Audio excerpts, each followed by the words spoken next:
Assalamu alaikum students. Let's start our next phylum, that is phylum Aschelminthes और phylum Nematoda. phylum Nematoda आप ज़्यादातर इसके लिए term use करेंगे और सुनेंगे भी. तो इसका सेकंड नेम Aschelminthes है और कॉमनली इनको राउंड वर्म्स कहा जाता है. जैसे आपने पीछे पढ़ा फ्लैट वर्म्स प्लेटिहेल्मिन्थेस में थे जिनमें प्लेनेरिया वगैरह आ रहे थे, तो इसी तरह phylum Nematoda से जो ऑर्गेनिजम्स बिलोंग करते हैं उनको आप राउंड वर्म्स कहते हैं. दीज आर ट्रिप्लोब्लास्टिक एनिमल्स और ये सूडोसिलोमेट है. सूडोसिलोमेट मीन्स कि इनके पास जो सिलोम है, जो कैविटी है, वो ट्रू सिलोम नहीं है. अब इनके जनरल कैरेक्टर्स की बात करें तो इनका जो नेम है वो है नीमाटोडा, जो इसका मतलब है पॉइंटेड एंड्स. पॉइंटेड एंड्स यानी नोकदार सिरे. तो इस फाइलम से जो ऑर्गेनिज्म बिलोंग करते हैं उनकी जो बॉडी होती है वो इलोंगेटेड होती है, वर्म लाइक होती है और इनके एंड्स जो हैं वो पॉइंटेड है. यानी अगर हम यहाँ पे ड्रॉ करें तो ये यूँ आपको वर्म लाइक नज़र आएंगे और इनके जो एंड्स हैं वो यूँ पॉइंटेड होंगे, शार्प. ठीक है कि ये पॉइंटी इनके एंड्स होंगे और ये आपको यूँ इलोंगेटेड इनकी वर्म लाइक बॉडी नज़र आएगी. ये जो ऑर्गेनिजम्स हैं ये ट्रिप्लोब्लास्टिक होते हैं. ट्रिप्लोब्लास्टिक का भी आपको पता है कि ऐसे ऑर्गेनिज्म जिनकी डेवलपमेंट के दौरान 3 जर्म्स लेयर होती हैं, एक्टोडर्म, एंडोडर्म एंड मेसोडर्म, और ये होते हैं सूडोसिलोमेट. इस पॉइंट को हम नेक्स्ट जाके मज़ीद डिस्कस कर लेंगे. तो one end of the body is anterior. इस में आप एक एंड को एंटीरियर कहते हैं और एक होता है पोस्टीरियर एंड. लेकिन एंटीरियर एंड पे अगर आप देखें तो आपको वहाँ पे कोई स्पेशल सेंस ऑर्गन्स नज़र नहीं आते, जैसे ब्रेन हो गया या आइज़ होगी. इस तरह का कोई स्पेशल एंड है, एंटीरियर एंड है, उसको आप हेड तो कह देते हैं बट आपको वहाँ पे कोई स्पेशल सेंस ऑर्गन्स नहीं मिलते. और ये जो निमाटोड्स हैं ये बायलेटरल सिमेट्री जो है वो शो करते हैं. आपको ऑलरेडी पता है बायलेटरल सिमेट्री क्या होती है. और बॉडी जो है इनमें कोई सेगमेंट मौजूद नहीं होते, अनसेगमेंटेड बॉडी है. बॉडी कैविटी अगर आप बात करें तो वो है सूडोसिलोम. तो जब हमने सिलोम, एसिलोमेट और सूडोसिलोमेट का डिफरेंस पढ़ा था तभी हमने बात की थी कि जो ट्रू सिलोम होती है या सिलोमेट्स होते हैं उनमें जो बॉडी कैविटी बनती है वो मेसोडर्म की स्प्लिटिंग यानी फ्रॉम द मेसोडर्म बनती है. बट ये जो सूडोसिलोम है ये नॉट फ्रॉम द मेसोडर्म, ये मेसोडर्म से मिलके, ये मेसोडर्म के फटने से या उसके स्प्लिट करने से नहीं बनती, बल्कि ये कैसे बनती है, ये बनती है ब्लास्टोसील से. अब ब्लास्टोसील क्या है कि जब डेवलपमेंट के दौरान ऑर्गेनिज्म डेवलप कर रहा होता है तो यूँ एक बॉल ऑफ सेल, मैं बिल्कुल सिंप्लीफाई करके बता रही हूँ कि ये एक बॉल ऑफ सेल बन जाती है जिसको, और इस स्टेज को आप ब्लास्टुला स्टेज कह रहे हैं. तो आहिस्ता आहिस्ता इनमें से कुछ सेल्स जो हैं वो हटना स्टार्ट हो जाते हैं, अलग होते हैं, स्प्लिट होते हैं. तो सेंटर में एक कैविटी बन जाती है जिसको आप ब्लास्टोसील कहते हैं. ठीक है, तो इन ऑर्गेनिज्म में ये जो ब्लास्टोसील वाली कैविटी है यही आगे जाके बॉडी की कैविटी बना देती है. ठीक है, ये मेसोडर्म ने नहीं बनाई बल्कि ये ब्लास्टुला स्टेज की ब्लास्टोस्टील है. ठीक है, तो इसीलिए आप इसे कहते हैं कि ये सूडोसिलोम है यानी फॉल्स सिलोम है. ट्रू सिलोम तो मेसोडर्म से बनती है. तो body cavity is pseudocoelom. It is derived from the hollow space the blastocoel. ठीक है, ब्लास्टुला की जो सिचुएटेड इन द ब्लास्टुला, तो ब्लास्टुला के दौरान जो ब्लास्टोसील बनती है उससे ये बॉडी की कैविटी बनी है. और ये ब्लास्टुला है क्या, an early stage in the embryological development, के जब एम्ब्रियो डेवलप हो रहा होता है तो उसके दौरान की एक ये स्टेज है. ठीक है, and not from the mesoderm, और मेसोडर्म से ये नहीं बनी होती. इसीलिए आप इसको सूडोसिलोम यानी फॉल्स सिलोम कहते हैं. आई होप कि ये पॉइंट आपको यहाँ क्लियर हो गया होगा.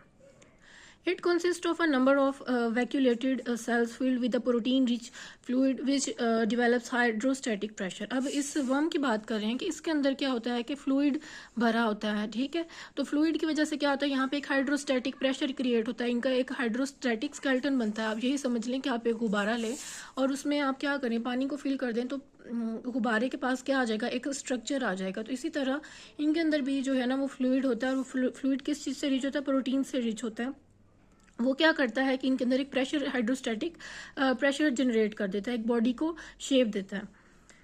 नेक्स्ट अगर आप इनके साइज़ की बात करें तो नीमाटोड्स जो हैं ये स्मॉल माइक्रोस्कोपिक भी होते हैं, यानी आपको इतने छोटे भी होते हैं कि आप माइक्रोस्कोप से देखें, और इतने भी बड़े होते हैं कि 1 मीटर इनकी लेंथ हो. अगर आप इनके डाइजेस्टिव सिस्टम की बात करें तो डाइजेस्टिव सिस्टम में क्या होता है, एक एलिमेंट्री कैनाल होती है विद 2 ओपनिंग्स. ये अगर हम इसी को थोड़ा सा बड़ा करके बनाएं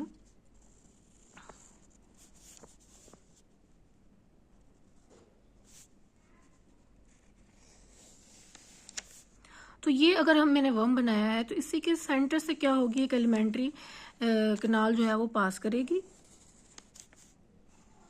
अगर ये इधर ख़त्म हो रहा है तो उसकी एक ओपनिंग इस तरफ होगी और एक ओपनिंग उसकी इस तरफ होगी। तो ये क्या है कि सेंटर से इनकी एलिमेंट्री कैनाल पास कर रही है। The opening at the anterior end, जो सर की तरफ ओपनिंग होगी उसको आप माउथ कह देंगे, and the posterior end it is called as anus, और वो ओपनिंग जो बैक साइड पे होगी आप उसको एनस कहेंगे। इन पैरासिटिक नीमाटोड्स, अब ऐसे नीमाटोड जिन्होंने पैरासाइट यानी जिन्होंने अपने एक होस्ट के ऊपर रहना है, उन्होंने खुद से कोई काम नहीं करना, तो डाइजेस्टिव सिस्टम इज सिंपल।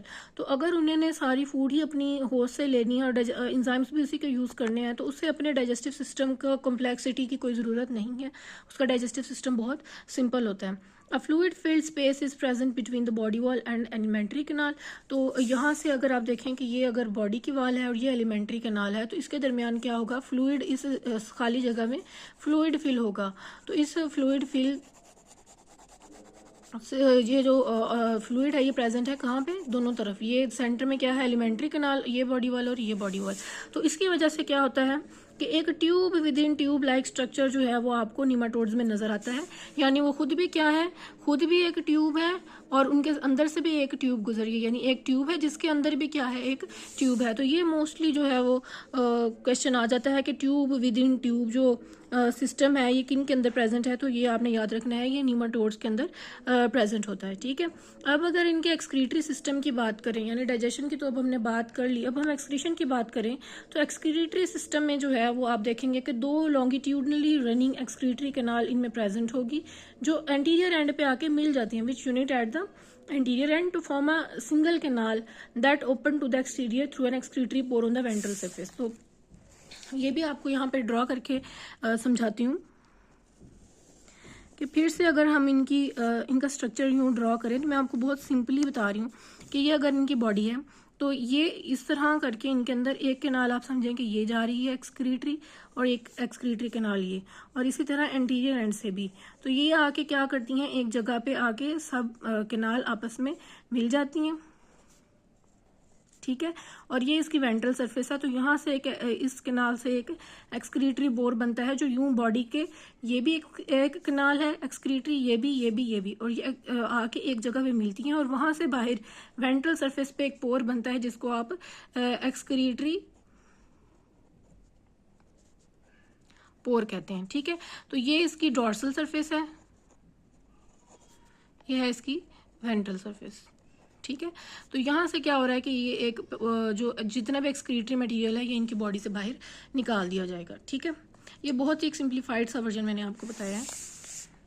उसके बाद there is a nerve ring around the pharynx which give rise to double dorsal, ventral and lateral nerve cords running throughout the length of the worms. अब अगर हम इनके excretory system की बात करें, तो ये जो इसकी एक एलिमेंट्री कैनाल बनाई थी ये वाली, इसी को थोड़ा सा मैं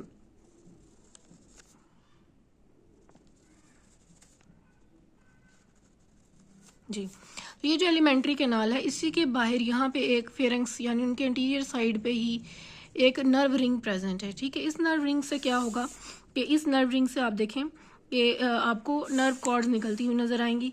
एक होगी डॉर्सल जो डॉर्सल साइड पे निकलेगी, एक होगी वेंट्रल जो वेंट्रल साइड पे निकलेगी, और एक इस साइड पे निकलेगी और एक दूसरी साइड पे। यानी आप समझ रहे हैं कि ये अगर वर्म है तो एक इसके ऊपर वाली साइड से, एक इसके नीचे वाली साइड से, और दो इसकी साइड से जो है वो नर्व कॉर्ड निकलेंगी। ठीक है, सेंस ऑर्गन्स की अगर हम बात करें तो सेंसरी पेपिला इनमें प्रेजेंट होंगे जो इनके लिप्स पे प्रेजेंट होते हैं। ये एक छोटा सा स्ट्रक्चर है जो सेंस में यूज होता है। तो ये भी क्वेश्चन आ सकता है कि सेंसरी पेपिला इनमें प्रेजेंट होते हैं इन नीमाटोड्स। इनमें जो सर्कुलेटरी यानी ब्लड फ्लो के लिए जो सिस्टम है और रिस्पायरेटरी सिस्टम है वो एब्सेंट होते हैं। तो अगर इनमें सिस्टम एब्सेंट है तो फिर गैसेस एक्सचेंज किस तरह होता है, तो गैसेस एक्सचेंज इनका जनरल बॉडी, ये बॉडी जो है उन्हीं से क्या होता है, ऑक्सीजन और कार्बन डाइऑक्साइड जो है उनका एक्सचेंज कर लिया जाता है। लोकोमोशन की अगर आप बात करें तो is by undulating waves, wave like motion के जरिए ये होते हैं। ठीक है, of contraction and relaxation of muscles, muscles contract और रिलैक्स करते हैं तो ये मूव करते हैं। और मसल्स किस तरह अरेंज होते हैं, 4 बैंड्स में, 2 डॉर्सोलेटरल यानी ये अगर वर्म है, ये मैं साइड से अगर हम देखें तो ये उसकी डॉर्सल सरफेस और ये उसकी वेंट्रल सरफेस और ये उसकी डॉर्सल, ठीक है। तो दो डॉर्सल और लेटरल आप साइड्स को कहते हैं। तो दो मसल्स कहाँ पे हैं, डॉर्सल और लेटरल साइड पर, दो वेंट्रल और लेटरल साइड पे, और इनमें सर्कुलर मसल्स एब्सेंट होते हैं। क्यों सर्कुलर मसल्स अगर एब्सेंट हैं तो सर्कुलर मसल्स क्या करते हैं, तो जब सर्कुलर मसल्स यूं करके कॉन्ट्रैक्ट करते हैं ना यूं, तो बॉडी का जो लेंथ है यूं इजाफा होता है। तो अगर सर्कुलर मसल इनमें एब्सेंट है तो इनकी बेंडिंग जो है वो सिर्फ यूं होती है, यानी इस डॉर्सल और वेंट्रल साइड पे होती है। इस तरह बेंडिंग इनकी नहीं होगी, ठीक है। तो सेक्सेस की अगर आप बात करें तो इनमें सेपरेट है, यानी मेल जो वर्म है वो अलग होगा, फीमेल वर्म और होगा। फीमेल गोनेड्स जो हैं उनमें ओवरीज हैं और वो एग्स प्रोड्यूस करती है। मेल गोनेड्स जो हैं वो टेस्टिस हैं और वो स्पर्म्स प्रोड्यूस करते हैं। और इनमें लार्वल स्टेज भी प्रेजेंट होती है इनके लाइफ साइकिल के दौरान।